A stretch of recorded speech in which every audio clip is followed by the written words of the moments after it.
Leigh Gallagher, The End of the Suburbs, Where the American Dream is Moving.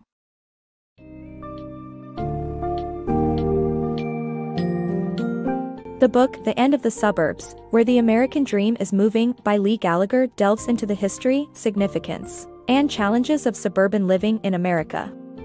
The dream of homeownership, facilitated by banks and the U.S. government, made the suburbs an emblem of prosperity and patriotism for many. This dream, however, comes with its own set of issues, including cultural monotony, lack of access to facilities, heavy reliance on cars, and increasing poverty and crime rates. Through this summary, we will explore the reasons behind the development of the suburbs, the challenges faced by their inhabitants, and how societal changes are affecting the future of suburban living.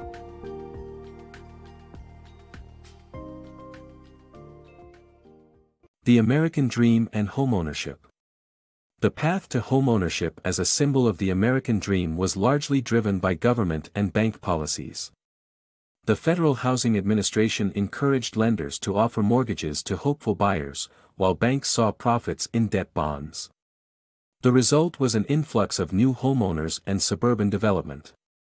However, the desire for this version of the American dream has declined in recent years. The uniformity and homogeneity of suburban life. Living in the suburbs may seem like an idyllic dream where people can enjoy a big house, a big yard, and miles away from the polluted cities. However, contrary to popular belief, suburban life has its problems. It can lead to depression, anxiety, and lack of creativity due to its homogeneity, which can be reflected in films, TV series, and works from intellectuals. Sociologist Lewis Mumford feared that people were limited to consuming the same processed foods, socializing with the same social class, and enjoying the same mass-produced culture, especially from watching television. Writer Jane Jacobs saw the destruction of real nature in all this new suburban development, as the new houses, roads, and malls are built upon what was once a natural landscape and ecosystem.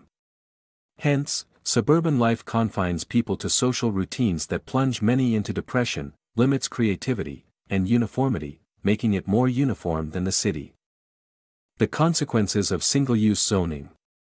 Single-use zoning, introduced in 1926, has led to the segregation of houses, factories, shops, and apartments in suburban areas, resulting in the creation of boring and impersonal communities. Unlike urban environments, where everything is jumbled together, suburban space is limited, leading to the need to drive to experience new things.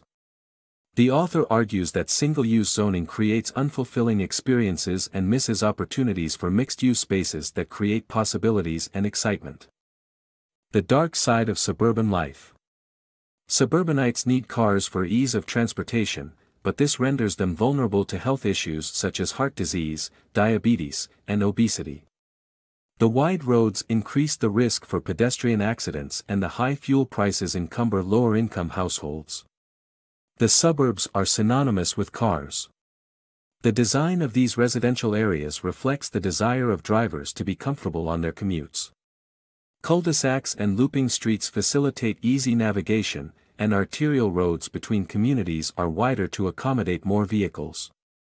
However, dependence on cars and a lack of exercise have led to health issues such as heart disease, diabetes, and obesity. This reliance on cars has led to pedestrian fatalities throughout the suburbs. The wide roads make it very challenging for people who want to walk from one place to another.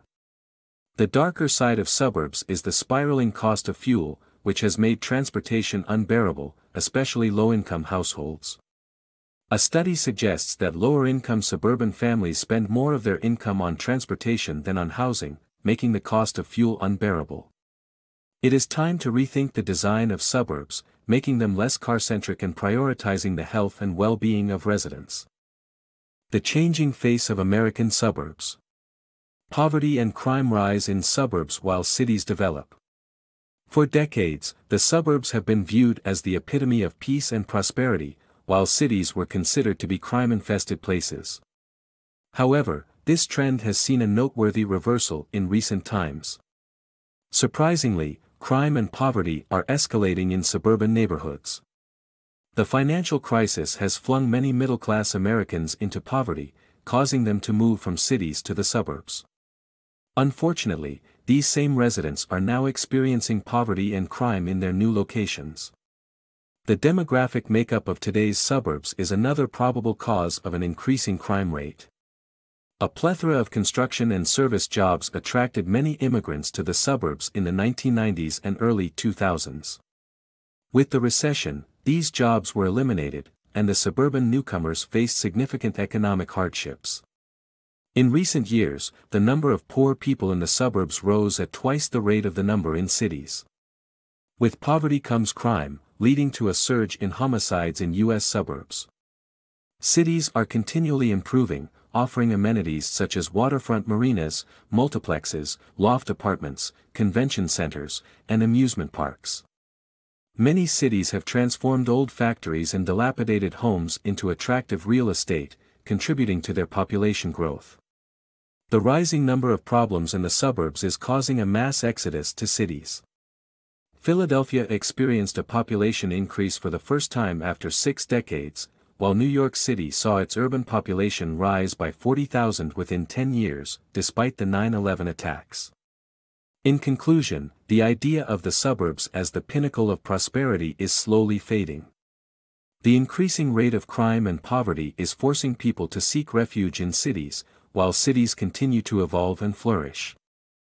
The decline of the nuclear family. The American dream of the nuclear family where a couple with 2 children lives in the suburbs has faded. Modern-day demographics and attitudes show that many younger people choose not to prioritize marriage and family building. Decades ago, marriage was a central focus, but today, statistics show that interest has significantly decreased. Rather than living a peaceful and calm life in the suburbs, young people in the present day yearn for opportunity and vitality in the cities. With this shift, the average age of suburban citizens has increased, leaving facilities without support or patrons. While seniors benefit from this change, the youth and the young working populace are neglected, making suburbs even more unappealing to them. The resurrection of suburbs. Suburbs, once the American ideal, are in decline but not necessarily dying out altogether. Americans still desire suburban privacy, but the bad design of suburbs makes realizing this way of life difficult. Suburbs need better planning for the 21st century, less focus on cars, and the inclusion of public transport. New urbanists and traditional planners are suggesting building communities based on traditional planning principles and public transport improvement. There is still a chance of saving the suburb, but a change in the way they are planned and developed is necessary.